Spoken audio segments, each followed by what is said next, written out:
Hi bro. അവിടെ ഉണ്ട് ബ്രാ കൂടെ കേട്ടോ. ബ്രാ അല്ല ബ്രോ, എന്റെ ബെസ്റ്റിയുടെ കാമന്. ഞാൻ വന്നതേ ഞാനും ബ്രോയുടെ ബെസ്റ്റിയും തമ്മിൽ റിലേഷൻഷിപ്പ് ആയിട്ട് ഈ തിങ്കളാഴ്ച 1 മാസം തികയുക. അപ്പൊ അതിന്റെ ഗിഫ്റ്റ് കൊടുക്കാനായിട്ട് സർപ്രൈസ് ആക്കാൻ വേണ്ടി ഇങ്ങോട്ട് വന്നു. ബെസ്റ്റ്, നിങ്ങൾ തമ്മിൽ റിലേഷൻ ആയിട്ട് 1 മാസം ആവാൻ പോന്നു. ഇവനെ എന്തോ സർപ്രൈസ് ഒക്കെ തരാൻ വേണ്ടി നിനക്ക് ഗിഫ്റ്റ് അടിക്കാൻ വേണ്ടി വന്നേ. ഈ സർപ്രൈസ് ആയ അത് സർപ്രൈസ് അല്ലായിരുന്നു. ഒരു സർപ്രൈസ് പോലും പൂളിപ്പിക്കാൻ അറിയത്തില്ലെന്ന് പറഞ്ഞു കഴിഞ്ഞാൽ പൊട്ടാണേ.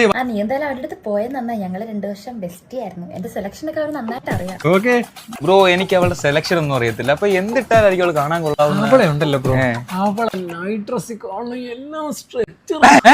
അല്ല, ഈ ഞാനിവിടെ ബിസിനസ് ഇറക്കാൻ വേണ്ടി പലരും പറയും ഡോണ്ട് ടേക്ക് ഇറ്റ് പേഴ്സണൽ.